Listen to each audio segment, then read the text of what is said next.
مراحل آوردن پت تو خانواده ایرانی. مرحله اول مخالفت شدید پدر مادر.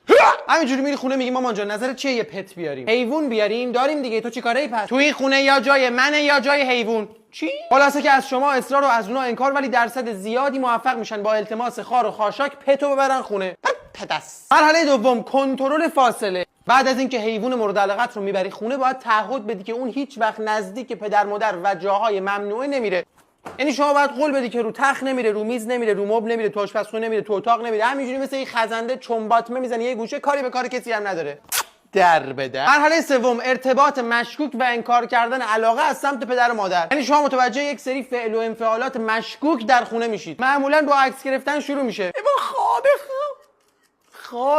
خوابه. بعد یه روز میای خونه میبینی حیوان خونگی تو بغل مامانت رو مبل نشسته. فداش پیشم من. یعنی همون مامانی که میگفت اینجا یا جای منه یا جای حیوان خونگی، الان میگه اینجا جای حیوان خونگی، جایی برای تو نیست. من اصلا این خونه میرم.